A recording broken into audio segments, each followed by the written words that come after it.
Noong tagsibol ng 2004, may isang dokumentaryo na nagpaluha sa buong Pilipinas, ang asawa kong nawawala.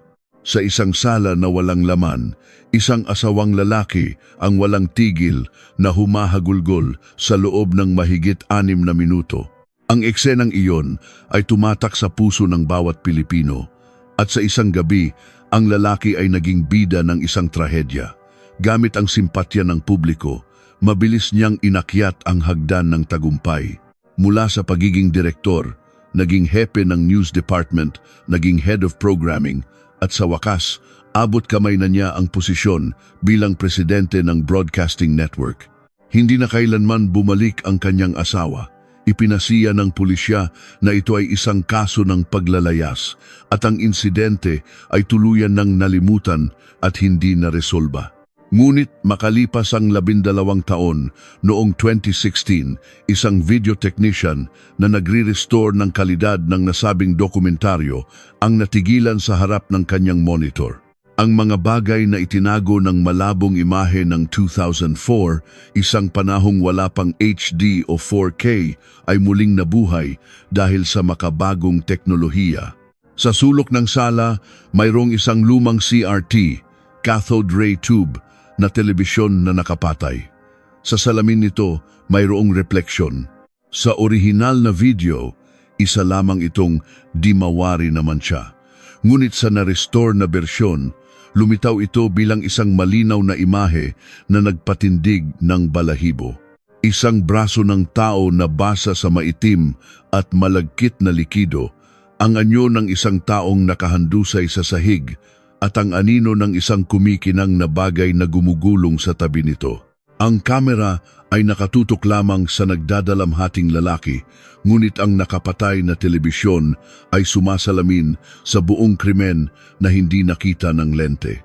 12 taon na ang nakalipas. Sa mismong video na sabay-sabay na pinanood at iniyakan ng buong bansa, ang katotohanan ay nakatago na pala mula pa sa simula. Sadyang walang sinuman ang nakakita nito. Hindi nakatulog ang technician ng gabing iyon. Nalaman niya na ang kanyang natuklasan ay sekreto ng isa sa pinakamakapangyarihang tao sa Pilipinas. Ano nga ba ang katotohanang nagtatago sa nawawalang imahe? Paano nagsimulang gumuho ang 12 taong kasinungalingan sa likod ng madamdaming dokumentaryo?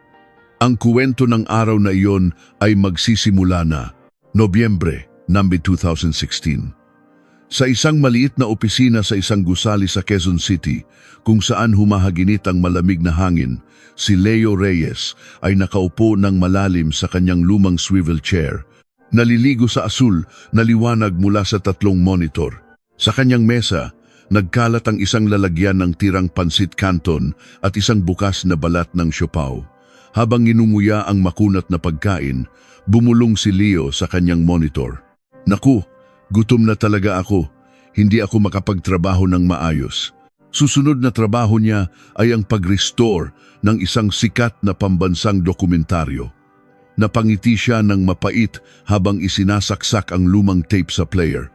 Ang screen ay nagpakita ng static bago umandar ang video ng nanalong Grand Prix sa 2004 All-Philippine Documentary Awards. Sa gitna ng isang maluwag na sala, isang lalaki ang nanginginig ang mga balikat at walang tigil na umiiyak. Ang eksenang ito, na tumagal ng higit sa 6 na minuto nang walang putol, ang nagpaiyak sa buong bansa noon. Habang nakatingin sa screen ng walang interes, inilagay ni Leo ang kanyang mga kamay sa keyboard. Grabe ang ingay ng video. Taasan ko nga ang filter. Sa mabilis na paggalaw ng kanyang mga daliri, ang malabong imahe ay unti-unting luminaw at ang mga nakatagong detalye ay nagsimulang mabuhay. Isang kalidad ng video na imposible noong 2004. Biglang napako ang tingin ni Leo sa kanang ibabang bahagi ng screen sa salamin ng nakapatay na CRT TV. Sa lugar na dati isa lamang di mawari na ingay, isang mamula-mulang mantsa ang dahan-dahang lumitaw. Marahas na inalis ni Leo ang kanyang suot na headphones at idinikit ang mukha sa monitor. Teka, ano to? Hindi to? Basta ingay lang. Nanginig ang mga mata ni Leo at humigpit ang hawak niya sa mouse. Sa tabi ng pulang mantsa, mayroong isang hugis na tila braso ng tao na bahagyang nakikita. Hindi, luma lang siguro ang tape kaya magulo ang video. Ulitin ko nga, umiling si Leo at binago ang restoration method bago pinindot muli ang analyze button. Pangalawa, pangatlo, at hanggang sa ika-4 na pagsubok, pareho pa rin ang resulta.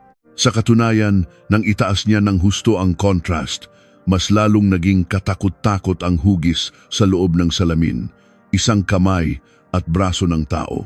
At sa paligid nito, isang malinaw na linya ng isang madilim na likidong kumakalat. Napasinghap si Leo at napatayo mula sa kanyang upuan, napasandal sa pader.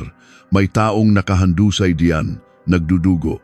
Niyakap ni Leo ang kanyang sarili at huminga ng malalim.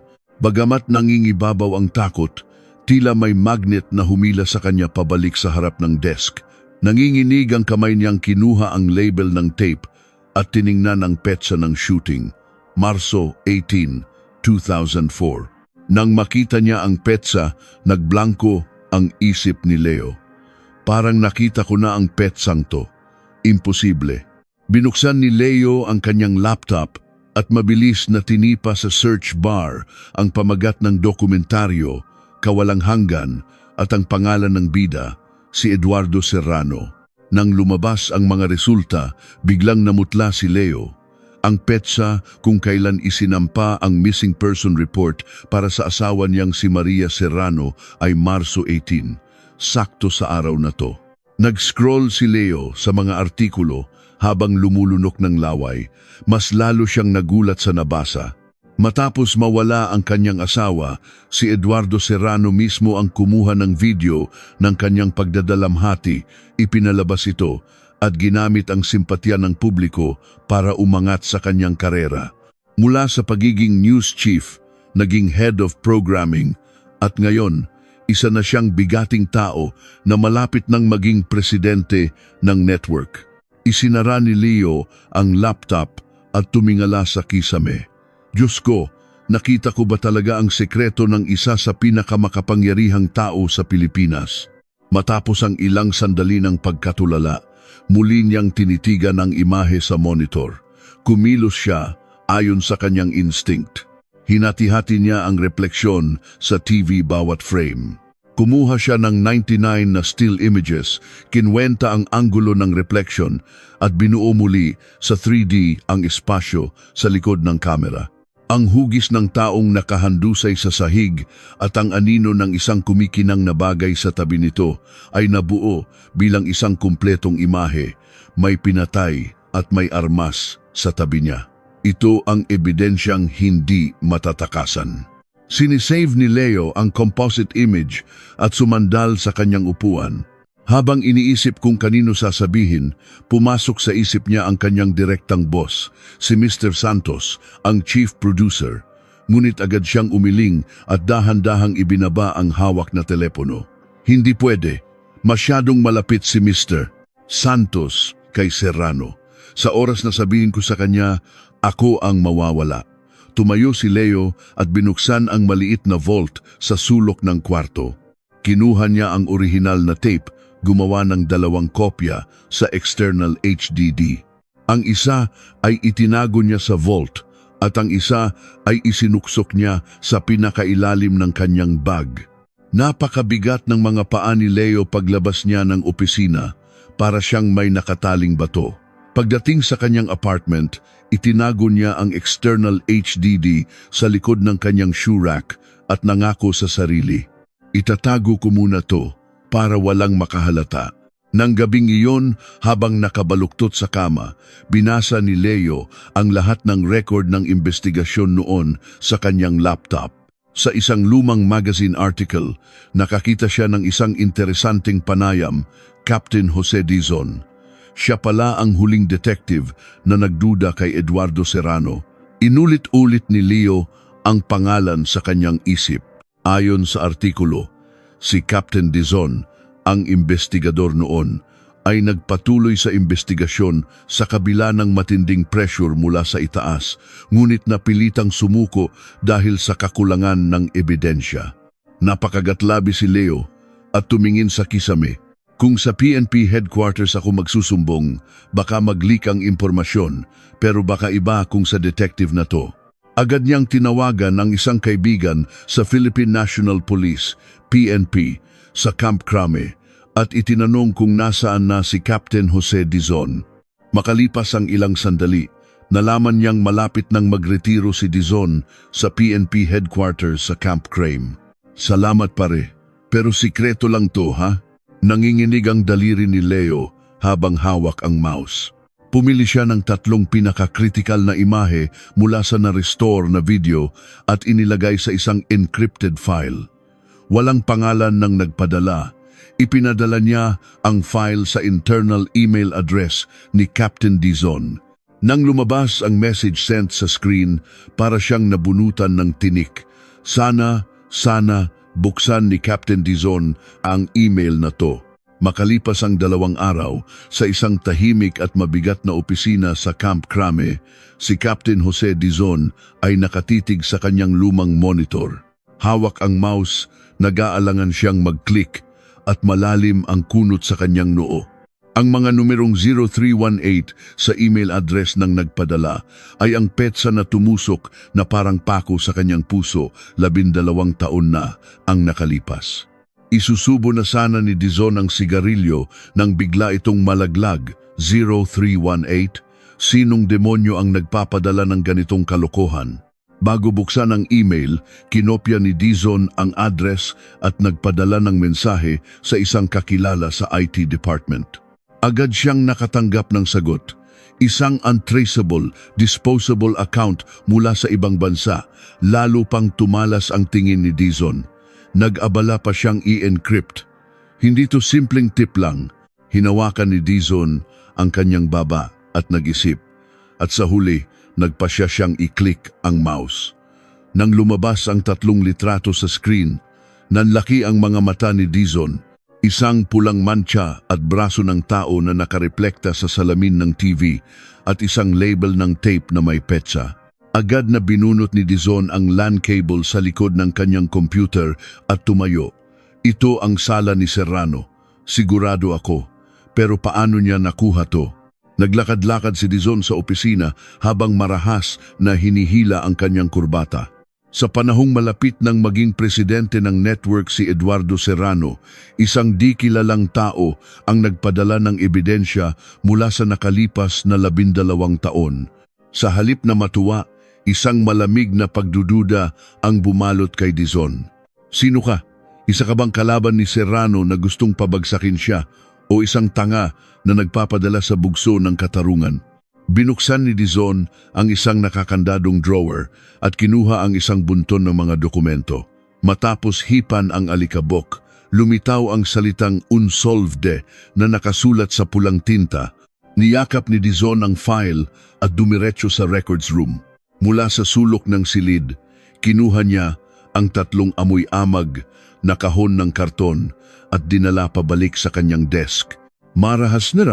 Marahas niyang ibinuhos ang laman ng mga kahon, ngunit nanatiling kalmado ang kanyang mga mata. Mula sa tumpok ng mga papel, nahanap niya ang sinumpaang salaysay ni Eduardo Serrano noon. Kung totoo ang mga litratong ito, 12 taon nang niloloko ni Eduardo Serrano ang buong bansa.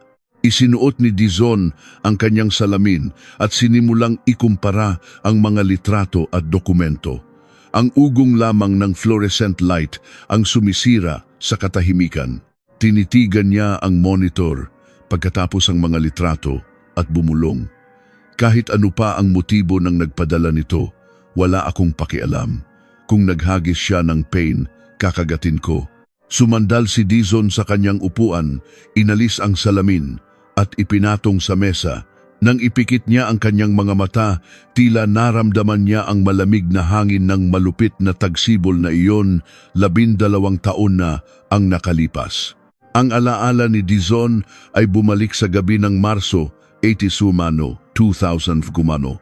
Gabi ng Marso 16, 2004. Isang patrol car ang tahimik na huminto sa isang condominium sa Makati. Malamig ang hangin, ngunit ang boses ng tumawag na si Eduardo Serrano ay mas malamig at nanginginig sa telepono. 11:12 p.m. Tumawag si Serrano sa pulisya para iulat na nawawala ang asawa niyang si Maria. Pagpasok sa pinto, napakunot-noo si Detective Jose Dizon ng Makati Police sa kanyang nakita. Sa gitna ng sala, isang malaking professional video camera ang nakatayo sa isang tripod. Si Eduardo Serrano ay nakaluhod sa sahig sa harap ng kamera, nanginginig ang mga balikat habang umiiyak.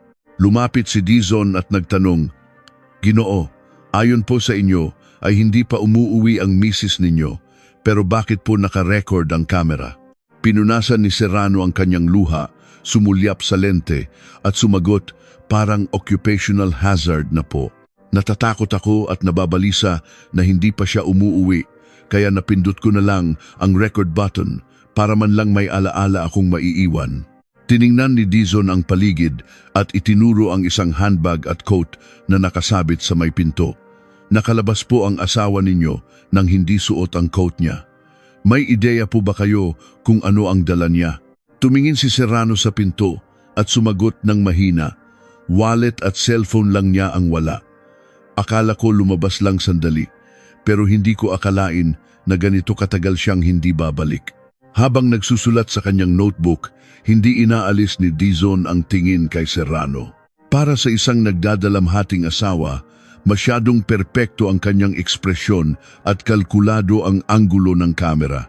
Sa loob ng kritikal na 72 oras matapos ang ulat, hinalughog nila ang buong Metro Manila, ngunit si Maria ay parang bulang naglaho. Sa bawat lugar na pinaghahanapan, laging dala ni Eduardo Serrano ang kanyang video camera. Habang isinisigaw ang pangalan ng asawa, maingat niyang kinukunan ng video ang kanyang sariling pagbagsak. Nang ipalabas ang madamdaming video na ito bilang isang special program, ang buong bansa ay nakisimpatya sa kalungkutan ni Serrano. Sa ikalawang araw ng paghahanap, palihim na inoobserbahan ni Dizon si Serrano sa pasilyo ng kondominium. Nang pindutin ni Serrano ang stop record button matapos humagulgol sa harap ng kamera, kinilabutan si Dizon. Ang umiiyak na mukha ay biglang naging isang malamig at walang emosyon na mukha. Isinulat ni Dizon sa kanyang notebook. Pagkatapos mag-record, nawala ang ekspresyon. Maingat na tiningnan ang volume. Napamura siya. Hindi nagdadalamhati ang taong to. Gumagawa siya ng isang obra maestra tungkol sa pagdadalamhati. Agad na nagsagawa ng investigasyon si Dizon at kinausap ang guwardiya ng kondominium na si Mang Tasio. "Magandang araw po. Nakita niyo po ba ang nakatira sa Unit 803, Signang, Maria Serrano, na pumasok noong hapon ng Marso 2? Tumango si Mang Tasio. "Opo, sir. Mga 5:00 yata ng hapon. May dala siyang malaking brown envelope na mahigpit niyang yakap. Napansin ko kasi kadalasan wala siyang dalang kahit ano." Nagtanong muli si Dizon, "Nakita niyo po ba siyang lumabas pagkatapos noon?" Umiling si Mang Tasio, "Hindi po. Hanggang sa matapos ang shift ko, hindi ko na siya nakitang lumabas. Pero baka pagkatapos na ng duty ko." Habang bumibilis ang investigasyon ni Dizon, isang testimonya mula sa katrabaho ni Maria na si Susan ang yumanig sa team. Si Susan, na nagtatrabaho sa City Hall, ay nagsalita ng may takot. Bago po siya mawala, parang may kakaiba kay Maria. Tuwing tanghalian, lumalabas siya para tumawag at napakatamis ng boses niya. "Narinig niyo po ba ang pangalan ng kausap niya?" tanong ni Dizon. Umiling si Susan, "Hindi po, pero parang kausap niya ang isang sikretong kasintahan. Rinig na rinig po ang tawa niya hanggang sa dulo ng pasilyo." Dahil sa testimonya na ito, kumiling ang investigasyon sa teorya na may kalaguyo si Maria at kusa itong naglayas. Ngunit patuloy na sinuri ni Dizon ang background ni Eduardo Serrano at natuklasan ang isang nakakagulat na sitwasyon sa pananalapi. Ang mga credit card ni Serrano ay lampas na sa limitasyon at ang bank account ni Maria ay halos wala ng laman. 2 araw bago siya mawala, isinangla pa ni Serrano ang isang lupa na pag-aari ng pamilya ni Maria. Inilatag ni Dizon ang mga dokumento sa harap ng kanyang team leader. "Sir, tingnan niyo to." Hinahabol ng mga pinagkakautangan si Serrano. Ginamit niya lahat ng pera ng asawa niya at isinangla pa ang lupa ng pamilya nito. Hindi to paglalayas. Iba ang amoy nito, ngunit itinulak lang ng leader ang mga papel. "Dizon, hindi mo ba nakikita ang sitwasyon?" Umiiyak ang buong bansa sa dokumentaryo niya. Alam na, to ng hepe. Ipinatawag si Dizon sa opisina ng hepe. "Hepe, isang tao na unang inayos ang anggulo ng kamera sa gabi na nawala ang asawa niya? Hindi niyo ako maloloko." Nagalit ang hepe. "May ebidensya ka ba? Kung lahat ng kumukuha ng video ay kriminal, edi lahat ng direktor ay mamamatay tao. Bago pa tayo rekluhan ng human rights, ituring niyo na yang kaso ng paglalayas." Noong Hunyo 2004, natagpuan ang cellphone ni Maria sa isang damuhan malapit sa isang estero na tinanggalan ng baterya. Nawalan ng direksyon ang investigasyon. Kahit hinalughog nila ang ilalim ng estero, walang katawan o kahit isang hibla ng buhok ang natagpuan. Ang kaso ay nanatiling cold case. Noong Setyembre ng taong iyon, sa isang maningning na entablado ng All Philippine Documentary Awards, itinaas ni Eduardo Serrano ang kanyang gintong tropeo at muling nagpunas ng luha sa harap ng buong bansa. "Ang karangalang ito ay inaalay ko sa aking walang hanggang partner, ang asawa kong si Maria, na kahit wala sa aking tabi ngayon." Samantala, sa isang tahimik na opisina ng presinto, pinatay ni Dizon ang TV at binuksan ang makapal na file ng kaso. Mahigpit niyang hinawakan ang pulang panulat at isinulat sa pabalat, "Unsolved." Itinago niya ang file sa pinakailalim ng kanyang drawer at tinalikuran ang sarili niya. 12 taon na ang nakalipas. Bumalik sa kasalukuyan, biglang nagmulat ang mga mata ni Dizon at tumingin sa na-restore na imahe sa monitor. "Ang palabas mo ay dapat natapos na 12 taon na ang nakalipas." Kalahatian ng Nobyembre 2016. Sa araw, abala si Captain Dizon sa kanyang mga tungkulin sa Camp Crame. Sa gabi, muli niyang sinisiyasat ang madilim na kaso ng nakaraan. Namumula ang kanyang mga mata habang binubuklat ang lumang file. Tinuktok niya ng dulo ng kanyang panulat ang isang pangalan, Susan, ang katrabaho niya sa City Hall. Baka siya ang susi. Tinawagan ni Dizon ang numero sa file, ngunit isang malamig na boses ang sumagot. "The number you have dialed is not in service." Hindi siya sumuko. Ginamit niya ang mga records para hanapin ang address ni Susan at natuklasan na nagpapatakbo ito ng isang maliit na karinderya sa isang eskinita sa Pasig. Sabado ng umaga, naglalakad si Dizon sa isang makitid na eskinita sa Pasig na amoy adobo at sinangag. Sa salamin ng pinto ng karinderya, nakita niya si Susan na nagsasalin ng giniling sa mga lalagyan. Pumasok si Dizon at ipinakita ang kanyang police badge. "PNP po, si Captain Dizon. Pwede po ba kayong makausap sandali?" Natigilan si Susan at tinitigan ang badge. "Pulis, ano po ang kailangan nyo sa karinderya ko?" Tumingin si Dizon ng diretso sa kanyang mga mata at nagsalita ng mahina. "Tungkol po ito kay Maria Serrano. Ang katrabaho niyo 12 taon na ang nakalipas. Naaalala niyo pa po ba siya tungkol po sa kasong iyon?" Agad na nagbago ang ekspresyon ni Susan. Ibinaba niya ang hawak na sandok at tinanggal ang kanyang plastic gloves. Itinuro niya ang isang lumang upuan sa likod ng tindahan. 12 taon na, iniimbestigahan niyo pa rin? Akala ko matagal nang nakalimutan yan." Umupo si Dizon at binuksan ang kanyang notebook. "Tungkol po sa testimonya ninyo noon, sinabi niyo na araw-araw siyang may kausap na lalaki sa telepono. Ngayon po, may ideya na ba kayo kung sino yon?" Humigpit ang pagkakatikom ng labi ni Susan at tumingin sa sahig. Pagkaraan ng ilang sandali, nagsalita siya. "May isang bagay po akong hindi nasabi sa pulis noon. Mga isang buwan bago siya mawala, ipinakita niya sa akin ang calling card ng isang law office. Natigilan ang panulat ni Dizon. Law office? Kaninong calling card po yon? Isang opisina malapit sa Makati. Tinanong niya ako kung paano raw ang proseso ng diborsyo. Ang kausap niya araw-araw sa telepono ay hindi niya kalaguyo, kundi ang abogado niya. Narinig ko mismo na tinawag niya itong Attorney Gomez. Bakit po hindi ninyo ito sinabi noon? Tanong ni Dizon. Namula ang mga mata ni Susan at umiling. Ayoko pong isipin ng mga tao na may kinakatagpo siyang ibang lalaki. Kawawa naman siya, nawawala na nga, tapos pag-iisipan pa na nang iwan dahil sa iba.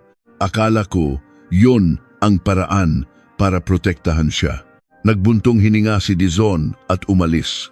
Sa loob ng kanyang sasakyan, binuklat niya ang listahan ng mga law office sa Makati at sinimulang hanapin ang abogado. Pagkatapos ng 3 araw na masusing paghahanap, natagpuan niya si Attorney Ricardo Gomez, isang retiradong abogado na nakatira na sa Tagaytay. Linggo ng hapon. Nang pindutin ni Dizon ang doorbell ng isang bahay sa Tagaytay, isang lalaking maputi na ang buhok ang nagbukas ng gate. Attorney Ricardo Gomez, tungkol po ito sa kliyente ninyo. 12 taon na ang nakalipas, si Maria Serrano. Tiningnan ni Gomez ang badge ni Dizon at pinapasok siya. Naaalala ko si Maria Serrano, sabi ni Gomez. 3 beses siyang pumunta sa opisina ko noong simula ng 2004 para sa kasong annulment at hatian ng ari-arian. Ano po ang dahilan ng annulment? Dahil lang po ba sa utang ng asawa niya? Tanong ni Dizon. Sumagot si Gomez nang may mabigat na ekspresyon. May mas malalim pa roon. Nalaman ni Maria na ginagamit ng asawa niya ang pondo ng network para bayaran ang mga utang nito sa sugal.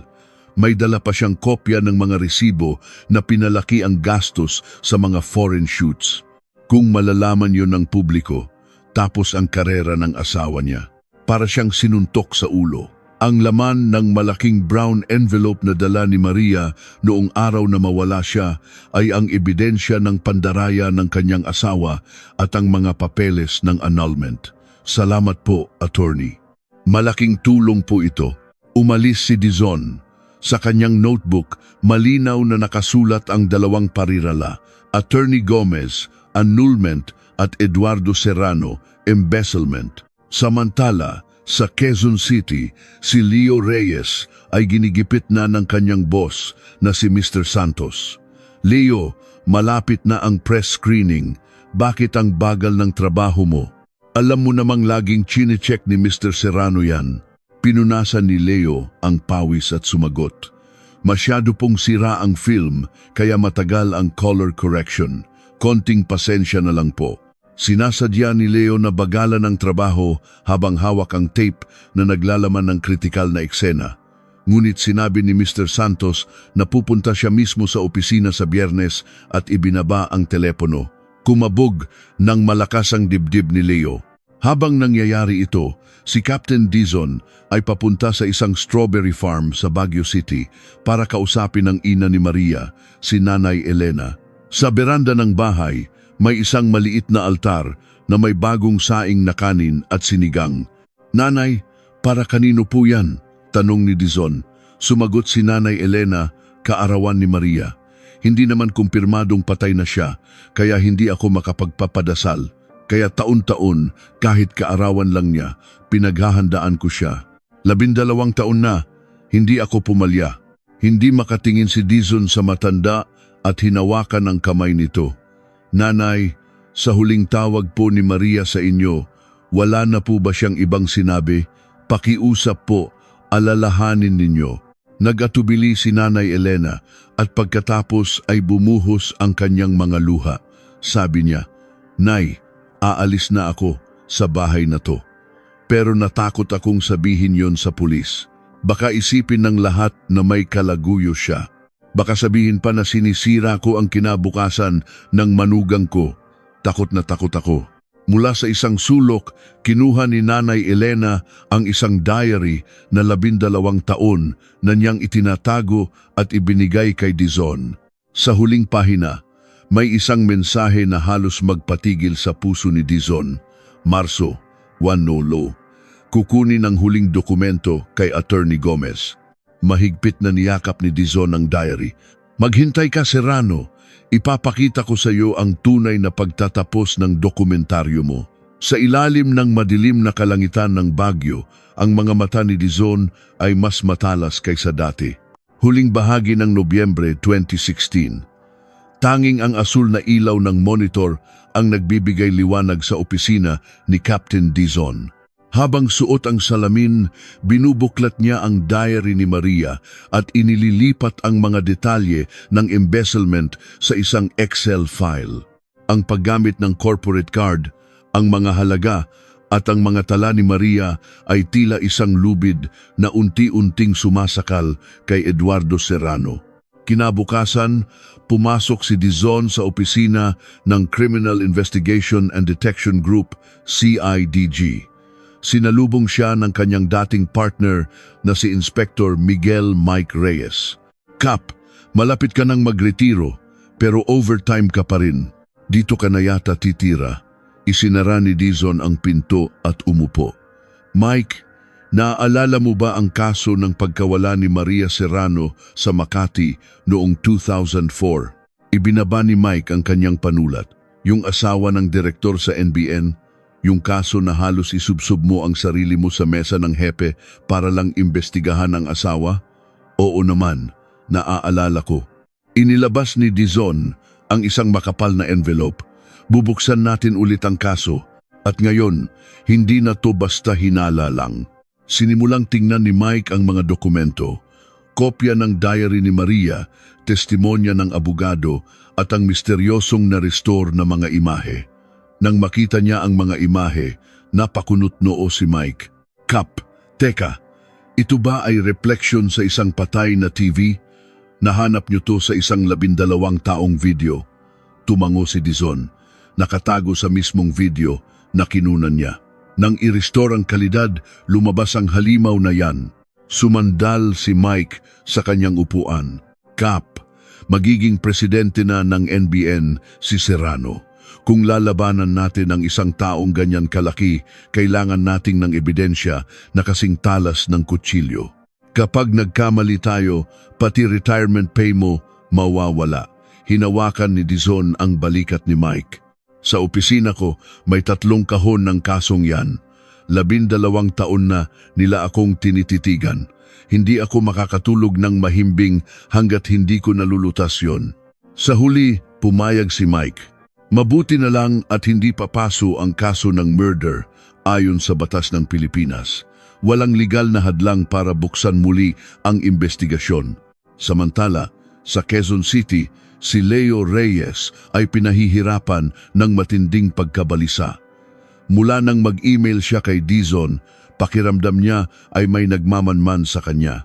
Isang gabi, pag-uwi niya, natigilan siya nang makita ang error log sa electronic lock ng kanyang pinto. Teka, may nagtangkang magbukas? Sigurado akong tama ang password ko. Agad niyang kinuha ang external HDD mula sa likod ng shoe rack at tumakbo palabas. Itinago niya ito sa locker ng cafe ng isang kaibigan bago siya nakahinga ng maluwag. Habang si Captain Dizon ay nagtungo sa Cavite para hanapin ang isang kritikal na saksi, si Aling Rebecca, ang dating accountant ng NBN. Ginang, naalala niyo po ba ang pagnanakaw ni Direktor Serrano ng pondo ng produksyon gamit ang mga foreign shoots? Nagbuntong hininga si Aling Rebecca. Oo naman, milyon-milyon ang hindi tumutugma sa mga resibo. Sasabihin ko na sana sa audit team pero ipinatawag ako ng head ng news at pinagbantaan. Huwag ko raw sirain ang kinabukasan ni Serrano. Dito, naintindihan ni Dizon ang motibo ni Serrano. Kung matutuloy ang annulment, mabubunyag ang kanyang pandaraya at wawakasan ang kanyang karera. Ngunit, mabilis din ang ganti ni Serrano. Nakarating sa kanya ang balita na kinausap ni Dizon ang abogado. Sa kanyang opisina, tinawagan niya ang hepe ng security na si David. David, Kuhanin mo ang lahat ng records ni Leo Reyes, access logs, pasok at labas. Alamin mo kung sino ang mga kinakausap niya. Huwag kang magpapahalata. Makalipas ang 2 araw, iniulat ni David na may malaking file na ipinadala si Leo sa labas. Hanapin mo kung saan napunta ang file na yan at maglagay ka ng tao malapit sa opisina niya. Huwag niyo siyang pakakawalan. Habang nagkakagulo ang lahat, isang milagro ang nangyari sa evidence room ng PNP. Sa tulong ni Mike, nahanap nila ang backup disk ng data mula sa lumang cellphone ni Maria. Sa harap ng monitor, napako ang tingin ni Dizon. Tingnan mo to, isang text message na ipinadala 4:32 PM ng araw na mawala siya. Sa screen, nakasulat ang huling mensahe ni Maria para kay Serrano. Nakuha ko na ang annulment papers. Mag-usap tayo mamayang gabi. Napahigpit ang hawak ni Dizon. Serrano, alam niya. Alam niyang uuwi ang asawa niya, dala ang mga papeles. Naghintay siya. Sa parehong oras, biglang bumukas ang pinto ng opisina ni Leo. Si Mr. Santos, ang chief producer, ay nakatayo sa harap niya. Leo, ang bagal mo. Pinapatingnan ni Mr. Serrano kung ano na ang nangyayari. Nagpipigil ng hininga si Leo. Habang papalapit si Mr. Santos, inunahan niya ito at binuksan ang isang dummy file na inihanda niya, isang malabong bersyon kung saan sinadya niyang burahin ang reflection sa TV. Hanggang dito pa lang po ang natatapos ko, sabi ni Leo. Tinitigan ni Mr. Santos ang monitor, bawat pixel. Nanginginig si Leo.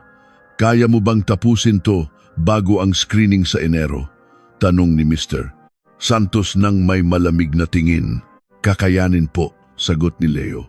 Pagkasara ng pinto, napaupo si Leo sa kanyang upuan, hirap huminga. Ang mga mata ni Mr. Santos ay hindi lang nagmamadali, ito'y mga mata ng isang mangangaso. Sa Camp Crame, inihahanda na ni Dizon ang isang 17 pahinang ulat, ang text message ni Maria, ang mga detalye ng embezzlement at ang mga litrato mula sa hindi kilalang nagpadala. Ipinakita niya ito kay Mike. Mike, sapat na to para aprubahan ng piskal ang muling pagbubukas ng kaso. Ngunit napahinto si Mike sa pahina ng mga litrato. Kap, maganda lahat, pero baka ito ang maging problema natin sa korte. Sasabihin ng abogado ng depensa na inimbento lang to sa proseso ng restoration. Kailangan muna nating ipadala to sa Cybercrime Division para patunayan na walang naganap na tampering. Naiinis si Dizon, ngunit alam niyang tama si Mike. Habang naghihintay, muli niyang binuklat ang mga lumang file at nakita ang isang pangalan, Mang Kiko, isang kapitbahay. Nakasulat sa tabi, walang kaugnayan sa kaso. Nahanap niya si Mang Kiko sa isang lumang apartment sa Pasay. Naaalala ko ang gabing yon, sabi ng matanda. May narinig akong malakas na kalabog mula sa itaas, tapos parang may hinihilang mabigat na bagay. Anong oras po yon? Tanong ni Dizon. Hindi ko na matandaan ang eksaktong oras, pero madaling araw yon. Hindi ako makatulog kaya lumabas ako sa beranda. Nakita ko ang lalaki sa itaas na isinasakay ang isang malaking maleta sa trunk ng kotse niya sa basement. Nanlamig ang buong katawan ni Dizon. Ang testimonya na ito ay isinantabi lang noon bilang gamit sa paglipat. Hinalughog ni Dizon ang mga lumang record ni Serrano at natagpuan ang isang quarry sa Rizal na madalas niyang gamiting lokasyon sa shooting. Dito, isang lugar na alam niya at tambakan ng basura kaya walang mag-iisip na maghukay. Agad niyang tinawagan si Mike para humingi ng search warrant. Ngunit sa Quezon City, ang sitwasyon ay kritikal na. Ang mga tauhan ni Serrano ay nagmamanman na sa cafe kung saan itinago ni Leo ang HDD. Tinawagan si Leo ng kaibigan niya. Namutla siya, tumakbo papunta sa cafe at kinuha ang HDD. Hindi na ligtas dito. Habang naglalakad-lakad, naisip niya ang screening room ng kumpanya. Nagpanggap siyang mag-check ng equipment at kinausap ang projectionist. Pwede bang i-upload ko to sa server para maikumpara ang original at restored version? Pumayag ang projectionist. In-upload ni Leo ang tunay na file sa isang malayong sulok ng server, isang lugar na hindi mahahanap maliban kung direkta itong papalitan mula sa projection room sa araw mismo ng screening. Sa simula ng Disyembre, dumating ang resulta mula sa Cybercrime Division. Tinawagan ni Mike si Dizon. Kap, tumutugma ang original signal at ang restored file. Walang kahit anong bakas ng tampering. Pwede na nating dalhin to sa piskal. Napasandal si Dizon sa kanyang upuan. Ang lumang file na 12 taong naghintay sa ilalim ng kanyang drawer ay nagniningning na ngayon sa ibabaw ng kanyang mesa. Hinaplos niya ang pangalan sa pabalat. Pasensya na, Maria, pinaghintay ka namin ng 12 taon. Ngayon, magsisimula na talaga. Disyembre 10, 2016, ang opisina ng CIDG ay balot ng tensyon. Sa wakas, inaprubahan ng piskal ang muling pagbubukas ng investigasyon. May search warrant na tayo para sa quarry sa Rizal, anunsyo ni Mike. Madaling araw ng ika-12, lahat tayo pupunta doon. Top secret to. Kapag may lumabas na impormasyon, tanggal tayong lahat. Dagdag ni Dizon. 12 taon nating hinintay to. Kahit isang butil ng lupa, hindi natin palalampasin. Hahanapin natin siya. Disyembre 12, madaling araw sa quarry sa Rizal. Napakalamig ng hangin. Ang tumpok ng construction debris at matataas na damo ay humaharang sa daan. Isang malaking backhoe ang nagsimulang maghukay. Nandyan nga kaya talaga si Maria, bulong ni Dizon. Sana, sa pagkakataong ito, hindi magkamali ang kutob ko. Tinapik siya ni Mike. Naniwala kami sa kutob mo, Kap. Maghintay lang tayo. Walang nangyari sa unang araw, ngunit sa hapon ng ikalawang araw, nagbago ang lahat. Matapos maghukay ng halos 2 metro, isang miyembro ng forensics team ang sumigaw. Tigil, mano-mano na mula dito. Gamit ang mga pala at brush, dahan-dahan nilang inalis ang lupa. Isang kinakalawang na piraso ng zipper ang lumitaw. Nang buksan nila ang natitirang bahagi ng isang malaking maleta, lumabas ang mga puting buto na 12 taon nang nakakulong sa dilim.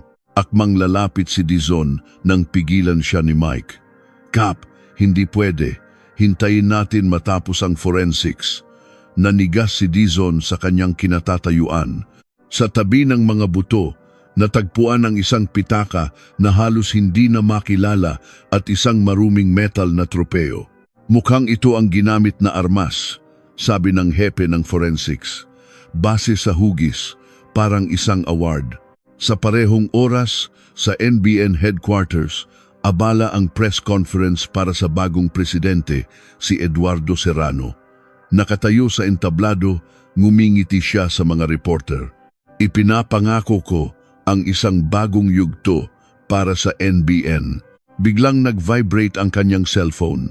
Isang mensahe mula kay David. Naghuhukay ang pulis sa quarry sa Rizal. Namutla si Serrano ngunit bumalik sa entablado. Pasensya na, may importanteng mensahe lang. May tanong pa ba? Isang reporter ang nagtanong tungkol sa press screening.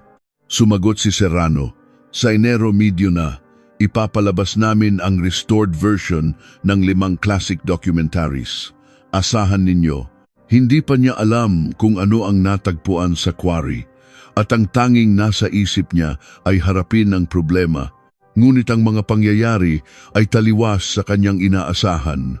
Tinawagan ni Mike ang piskal. Nahanap na namin ang mga buto. Magpapatupad kami ng total information blackout. Hindi natin pwedeng bigyan ng pagkakataon ang suspect na tumakas. Disyembre 15, ipinatawag ni Serrano si David. Bakit ang tahimik ng pulis pagkatapos ng paghukay? Wala ba silang nahanap? Walang lumalabas na impormasyon, sir. Masyadong mahigpit ang seguridad, sagot ni David. Nagngit-ngit ang mga ngipin ni Serrano. Imposibleng walang nahanap.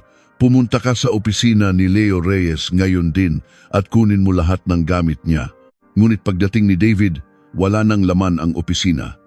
Bukas ang vault at ang hard drive ng computer ni Leo ay binura na. Nasaan si Leo Reyes? Hanapin niyo siya ngayon din. Sigaw ni Serrano sa telepono. Disyembre 23, isang tawag mula sa forensics ang dumating sa CIDG. Ang DNA mula sa mga buto ay tumugma kay Nanay Elena. Ang mga buto ay kay Maria Serrano. Sanhi ng kamatayan, matinding pinsala sa bungo mula sa isang matigas na bagay. Ipinasa ni Mike ang balita kay Dizon. Matagal na nakayuko si Dizon. 12 taon siyang nag-iisa sa malamig na lupa na yon. Biglang tumunog ang cellphone ni Dizon, isang hindi rehistradong numero, si Leo Reyes. Captain Dizon, hinahabol ako ng mga tauhan ni Serrano. Ang final version ng file ay itinago ko sa server ng screening room. Hindi ito makikita maliban kung direkta itong i-play mula doon. Nanginginig ang boses ni Leo. Leo, nasaan ka? Poprotektahan ka namin, sigaw ni Dizon. Ngunit isang maikling sigaw lang ang narinig niya bago naputol ang linya. Dinala si Leo sa isang liblib na rest house sa Tagaytay. Nakaupo si Eduardo Serrano sa isang sofa. Inihagis niya ang papel at panulat. Isulat mo diyan. Isang kasinungalingan ang restored video na ginawa mo kapalit ng pera. Kung hindi ko masisiguro ang kaligtasan ng mga magulang mo. Umiiyak na umiling si Leo, ngunit hindi niya sinabi kung saan itinago ang file. Sa kabutihang palad, na-trace ni Mike ang lokasyon mula sa cellphone signal, isang rest house na nakapangalan kay Serrano. Nang pasukin ng pulisya ang basement, nakatali si Leo sa sahig. Tinanong siya ni Dizon, ano ang sinabi ni Serrano? In-advance niya ang screening. Sa Disyembre 30 na raw, gagamit siya ng peking video para lokohin ang lahat, sagot ni Leo. Tumayo si Dizon. Ang kanyang mga mata ay nakatuon na sa Disyembre 30, ang araw ng huling laban. Sa loob ng sasakyan, tinawagan niya si Mike. Serrano, sa Disyembre 30, itutuloy niya ang screening. Siya mismo ang papasok sa bitag. Isang taong may arrest warrant na magpapakita sa publiko? Tanong ni Mike. Hindi pa niya alam na nahanap natin ang mga buto, sagot ni Dizon. Ang plano niya ay ipalabas ang ligtas na bersyon niya at pagkatapos ay sasabihin niyang peke ang bersyon natin. At may isa pa, ang orihinal na file na itinago ni Leo. Sa araw ng screening, papalitan natin ang file niya. Ipapakita natin sa lahat ang katotohanan. Pumayag ang piskal sa mapangahas na plano. Ang mas mahalaga kaysa sa pag-aresto ay ang pagtatapos sa 12 taong panloloko sa harap ng buong bansa. Disyembre 30, 2016, 5 p.m. Isang malaking sinehan sa Maynila. Puno ng mga taga-media at mga bigating personalidad ang 3 Sirinan pimpunta upuan. Umakyat si Eduardo Serrano sa entablado, isang larawan ng tagumpay. Maraming salamat sa inyong pagdalo. 12 taon na ang nakalipas nang mawala ang aking asawa, ang kamera lamang ang aking naging sandalan. Ngayon, ang alaala ng sakit na iyon ay muli naming ibinabalik sa bagong kalidad. Sa projection room sa itaas, kasama ni Leo Reyes, ang projectionist. Papalitan ko ang playlist, mabilis lang to. Inalis ni Leo ang peking file ni Serrano at inilagay ang tunay na restored file. Biglang huminto ang loading bar. Wag ngayon! Nananatili sa cache ng server ang lumang file. Kailangang i-reset. Mabilis na kumilos ang mga daliri ni Leo. 10 segundo, 20, 30. Sa wakas, lumabas ang berdeng reset complete at napalitan ang file. Napasandal si Leo at huminga ng malalim. 5:40 p.m. Namatay ang mga ilaw. Nagsimulang umandar ang dokumentaryo sa 4K. Sa unang 20 minuto, kampante si Serrano. Ngunit sa 22 minuto, nahati ang screen. Sa kaliwa, ang orihinal na video. Sa kanan, ang na-restore na bersyon. Nagulat ang lahat nang i-zoom in ang refleksyon sa TV. Malinaw na nakita ang isang kamay na basa sa maitim na dugo at isang katawan na nakahandusay. Sa harap ng 350 na manonood, ang brutal na eksena ng krimen ay nabuhay. Napatayo si Serrano. Hindi, itigil yan, itigil ang palabas. Kasabay ng kanyang sigaw, lumabas sa ilalim ng screen ang resulta mula sa Cybercrime Division, walang bakas, NG tampering. Sabay-sabay na itinaas ng mga reporter ang kanilang kamera at umulan ng flash sa nagpapanik na mukha ni Serrano. Tumakbo siya papunta sa exit, ngunit doon nakatayo si Captain Dizon na parang isang pader na bato. "Tabi, gawa-gawa lang yan," sigaw ni Serrano. Ngunit hindi natinag si Dizon, pinalibutan siya ng mga pulis. Lumapit si Dizon. "Serrano, naaalala mo ba ang huling text ni Maria? Nakuha ko na ang annulment papers. Mag-usap tayo." "At oo, nahanap namin ang mga buto sa quarry sa Rizal." Kumpirmado si Maria Serrano. Tapos na ang lahat. 6:03 p.m. Ipinosas ni Mike si Serrano. "Eduardo Serrano, inaaresto ka namin bilang suspek sa kasong ito." Ang pag-aresto sa taong kinahabagan ng buong bansa ay live na ipinalabas sa telebisyon. Sa interrogation room, umamin si Serrano. "Gabi ng Marso 1804, dumating ang asawa ko at inilapag ang annulment papers. Sinabi niyang alam niya ang lahat tungkol sa pagnanakaw ko at idedemanda niya ako. Nagtalo kami. Nang tumalikod siya, nakita ko ang tropeo sa mesa. Iyon ang ipinalo ko sa likod ng ulo niya. Isang beses lang. Alam niyo ba kung ano ang una kong ginawa pagkatapos niyang bumagsak?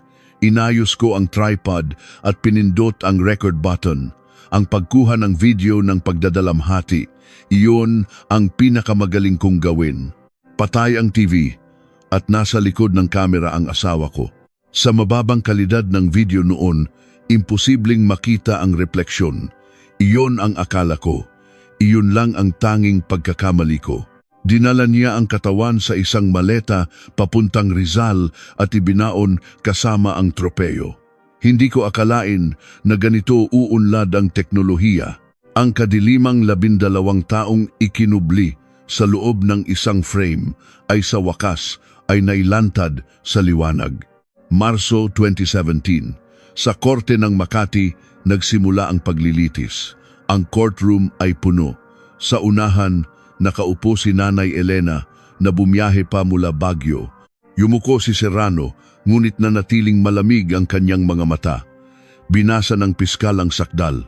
Ipinipilit ng abogado ni Serrano na peke ang video, ngunit tumayo ang expert mula sa Cybercrime Division. Ang signal ng orihinal na tape at ang restored data ay perpektong magkatugma. Walang kahit 1% ng pamemeke rito. Ipinakita rin niya na ang hugis ng armas sa video ay kapareho ng tropyong nahukay at tumutugma sa pinsala sa bungo. Setyembre, Dalion 17, araw ng hatol. Ginamit ng akusado ang pagkamatay ng kanyang asawa para sa sariling tagumpay at nagpanggap sa loob ng 12 taon. Dahil dito, hinahatulan ng korte si Eduardo Serrano ng habambuhay na pagkabilanggo. Napayuko si Serrano. Umiyak si Nanay Elena habang pumapalakpak ang mga tao. Sa labas, pinalibutan si Nanay Elena ng mga reporter. 12 taon na nag-iisa ang anak ko sa madilim at malamig na lupa na yon, sabi niya habang humahagulgol. At ako, hindi ko alam. Taon-taon akong naghahanda ng pagkain sa kaarawan niya, naghihintay na bumukas ang pinto. Ang mga kasabwat ni Serrano, kasama sina Mr. Santos at David, ay nahatulan din. Si Leo Reyes ay umalis sa industriya at nagpahinga. Ngunit noong tag-araw ng 2017, bumalik siya para magtrabaho sa National Film Archives. "Hindi ka ba natatakot bumalik sa harap ng monitor?" tanong ng isang katrabaho. Ngumiti si Leo. "Isa akong technician, hindi ako gumagawa ng kasinungalingan. Inilalabas ko lang ang katotohanang matagal nang nakatago. Iyon ang trabaho ko." Sa parehong taon, nagretiro si Captain Jose Dizon. Sa huling araw niya, inilagay niya ang kanyang mga lumang gamit sa isang kahon. Sinaluduhan siya ni Mike. "Cap, magpahinga ka na. Ibaba mo na ang mabigat na pasan mo." Tumango si Dizon. "Oo, salamat." Gumaan na ang pakiramdam ko ngayong wala ng laman ang ilalim ng drawer ko. Ang mga labi ni Maria Serrano ay inilagak sa isang burol sa strawberry farm ng kanyang ina sa Baguio. Isang simpleng lapida na may pangalan at petsa lamang. Inilapag ni Nanay Elena ang isang handa. Maria, anak, sa wakas, nakapaghanda na rin si nanay ng tamang pagkain para sa iyo. Patawad kung pinaghintay kita. Magpahinga ka na. Hinaplos ng kanyang mga kamay ang malamig na bato. Noong sumunod na taon, 2018, isinabatas ang Batas Maria na nag-oobliga sa pag-iingat ng mga orihinal na kopya ng media para sa mga hindi pa nare-resolbang kaso. Taglagas ng 2018, sa Baguio, mas matamis at mas mapula ang mga strawberry kaysa dati. Si Captain Dizon ay lumipat doon pagkatapos magretiro at tumutulong na ngayon kay Nanay Elena. Nanay, ang ganda ng ani natin ngayon, sabi ni Dizon. Pumitas si Nanay Elena ng isang strawberry at inilagay sa harap ng lapida ni Maria. Paborito kasi yan ni Maria, kaya siguro maganda ang tubo ngayon. Halika, kumain ka rin. Mula sa kanyang bulsa, inilabas ni Dizon ang isang lumang diary, ang diary ni Maria na ibinigay sa kanya ni Nanay Elena. Binuklat niya ito sa huling pahina at nakita ang isang maikling pangungusap na nakasulat sa kupas na tinta, magsimula muli. Matagal niyang tinitigan ang mga salita. Ang mensahe na 12 taon na naghintay ay sa wakas ay nakarating na sa dapat patunguhan, dala ng malamig na hangin ng Baguio.